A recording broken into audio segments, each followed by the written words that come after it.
Growing up, I never thought that this was art. I thought it was just entertainment.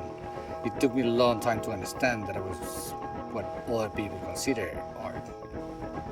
I painted traditional paintings related to religion and sexuality and painful paintings. And then one day I decided I couldn't do that anymore and decided to start playing with objects. And I felt that every object that you choose, it says something about you. It says something about your confrontation to life. And with time, I learned that celebrating life was better than complaining about it. So I do work that has the intention of celebrating life, making people smile and remember that there's beauty out there if you're looking for this. And it's an instant of reconciliation with life for the people that witness it. And I expect that people that find beauty want to stay alive because it's beautiful.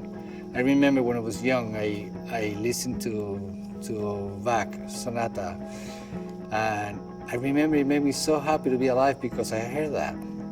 And I always keep this feeling with me that I want people to reconcile themselves with life because they see something that they find beautiful. The whole process of working with objects is like playing with clouds when you were a kid. You're looking at the sky and you think that this cloud looked like an elephant, or it looked like a bird flying, or it looked like Superman, or it looked like whatever it looks like. So this is my 24 hours life. Everything to me looked like something else. Whatever your emotional state of mind is, you can see it on your work. You evoke a feeling through an image. So I'm trying to evoke feelings through images and create these thoughts on images. They're very psychological, very intimate, and very personal. There are literary influences in everything I do in my life because I'm obsessed with literature. When I do these psychological portraits of myself, I expect that the image has the depth of literary characters. That is a person that have a history, is a person that has a character, is a person that has attitude. Same thing with animals. I try to capture gestures that say more than illustrating an animal. Illustrating an animal is one thing, and trying to portray yourself as an animal is a different thing. Some people paint a tree, some people paint themselves as trees. I try to paint myself as tree. I try to paint myself as any animal.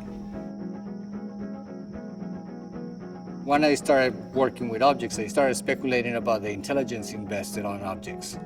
People that design objects had a thinking process, and I started looking at this thinking process and creating over their thinking process, thinking about why they were made, how they were made, how many decisions were made to make every object. If you take an object in your hands, you can see backwards how many decisions have been made, the material, the texture, the shape, the color. So you can read the intelligence that has been invested on objects. And also, all these materials come back to nature somehow, because shoes are made out of leather, cords are made out of trees, crutches are made out of wood. This is one thing, and the other thing is the conceptual thing. Every object has meaning. It's like words. Every object has a meaning, every word has a meaning, but you can't stretch this meaning if you put this object in a different context, the same way you put a word in a different context and create poetry. So this is the idea. This is about thinking. This is about thinking in a different way. And a screw is a screw, or a shoe is a shoe, until it becomes something else. A lot of people that confront my work think that I am doing this because I want to be green. This green, contemporary green attitude is ecologically sentimental statements, and this is not what this is about. This is not about making statements. This is about transmitting feelings to people.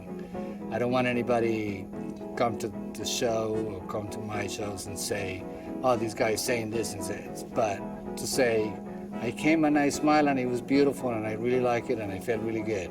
That's about it. I'm not trying to change it, the people's view. If we weren't overwhelmed by objects, I would have worked with objects anyway. But we are overwhelmed by objects, so I've used them. But this is not about recycling.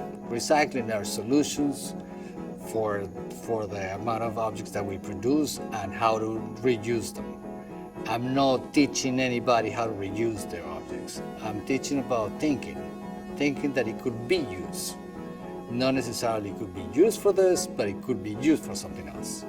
This is about thinking that objects are not objects themselves, objects are materials themselves.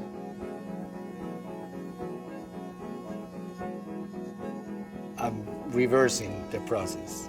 People kill animals to make shoes, they destroy shoes to make animals. Every object is an open possibility, and you can transform any material in anything you like. And now that we are overwhelmed by objects, we find this possibility is immense, and it's creative and it's beautiful.